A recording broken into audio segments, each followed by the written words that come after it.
Hi, I am Prasanna Buddupalli, Director of Global Maize Program of CIMMYT and the CGIAR Research Program on Maize.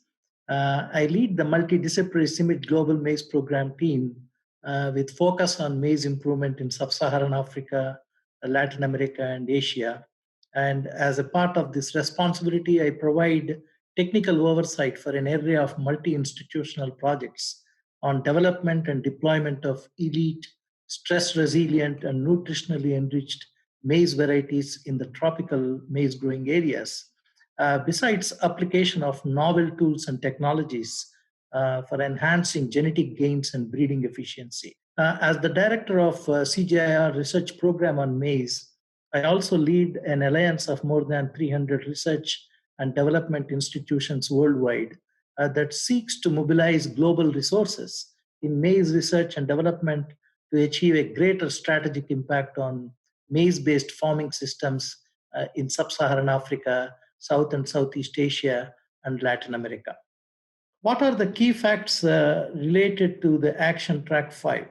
The first most important key fact is that we need to improve the food security and the resilience of smallholder farmers to the climate-induced stresses, including increasing frequency of drought, heat, waterlogging, devastating diseases, and insect pests, besides poor soil fertility that is rampant in many parts of the world. To achieve an agriculture for peace under this action track, what are the three actions that we should carry out? In my view, the first one is to strengthen the food and nutritional security of smallholders in climate vulnerable and stress vulnerable environments in Sub-Saharan Africa, Asia, and Latin America through a combination of improved genetics, improved agronomy, and enabling policies. The second most important action track is to maximize the productivity, profitability, and sustainability of the agri-food systems, especially in the rain-fed tropics, through integrated crop, livestock, soil, water, nutrient management, and strengthening of value chains to give greater income to the smallholders. The third most important action track is to implement a holistic approach to nutrition and health, especially in the present COVID-19 and post-COVID-19 era. This becomes even more important. And this is, in fact, a huge priority to address the chronic issue of malnutrition and hunger in the third world.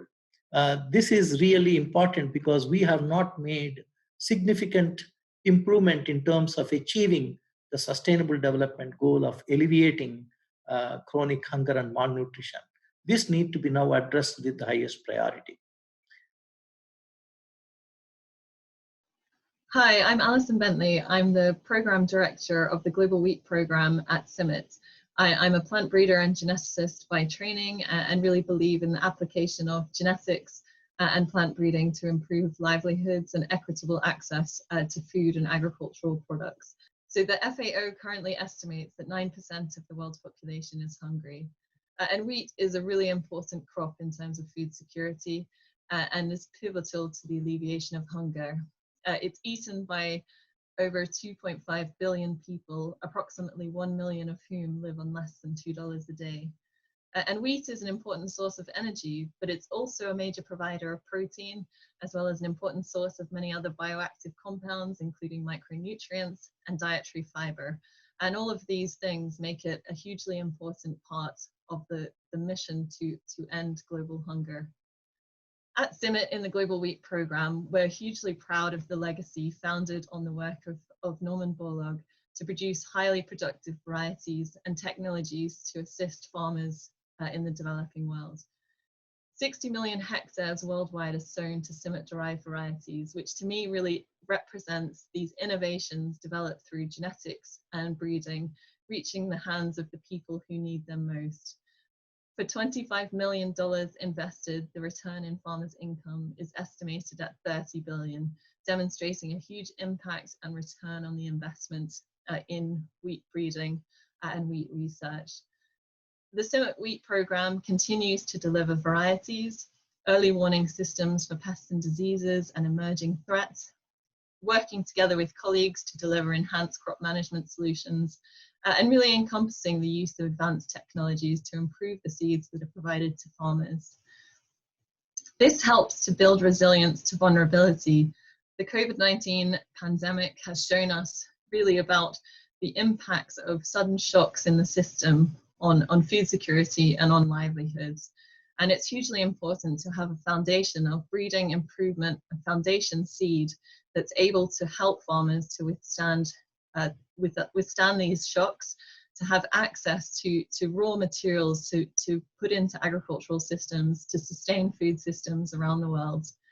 Even in advanced economies, we saw with the COVID-19 pandemic empty supermarket shelves. This really brings home the message of the vulnerabilities in our food system, which are magnified at a huge level in subsistence and developing farming communities. And being able to mitigate these through the production of varieties and farming practices which sustain production and enhance it are extremely important. In order to achieve an agricultural food peace, there are many different things which need to happen. Looking at the plant breeding context and wheat specifically, one of the major things is really a uniting around the contribution to the common good, support for adoption of the latest scientific innovation, and the mobilization of these innovations into breeding and then into the hands of farmers. Really important to this is a sustained investment and commitment to provide farmers with new varieties and to provide them with the tools to enable farming to happen with best practice and adopting the latest tools and technologies which are available to us. There are also many practical interventions that can help to drive yield increases in farmers' fields. Things like mechanization can have huge impacts on livelihoods and on the ability of farmers to produce superior crops. And these are really important and are not always obvious, but very simple interventions are often highly effective. Thank you very much. My name is Rob Bertram. I'm the Chief Scientist for Resilience and Food Security in the United States Agency for International Development. And I had the great privilege and honor of working to support the work of Dr. Borlaug and the whole team at CIMMYT for many years. And I enjoyed so much and learned so much from my association with him. So the 50th anniversary of the Nobel Peace Prize that he received is quite a personal thing for me. It's also, of course, the 50th anniversary of the Consultative Group on International Agricultural Research. And I would say, perhaps more than any other person, the CGIAR grew out of Norman Borlaug's contributions, of his vision of how science could end hunger and could change the world. Remember that we just had a new study from the World Bank just last year called Harvesting Prosperity. And it shows that agricultural growth can be up to 4 times more effective at reducing extreme poverty, and not just in rural areas, but in cities as well. And why is that? Because that growth drives demand for locally produced goods and services, and poor people can step into those jobs especially.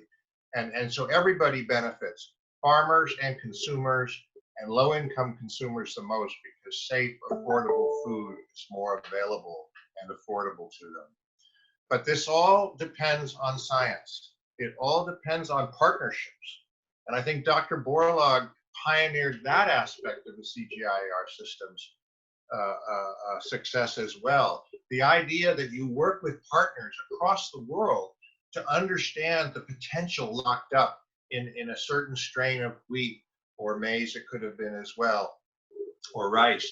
And you take that information and you can tailor and develop high-yielding, pest and disease-resistant wheats, rices, and many other crops, maize, that stand as the bulwark for food security and reducing the threat of emerging threats by virtue of being ready to respond rapidly, by having robust research networks and partnerships, and the ability to tap into the tremendous genetic resources that a center like CIMMYT has in its gene bank.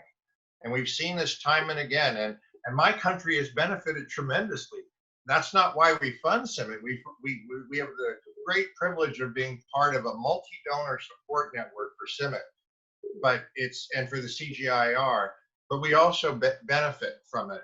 And U.S. wheat growers know that. And of course, they know Norman Borlaug.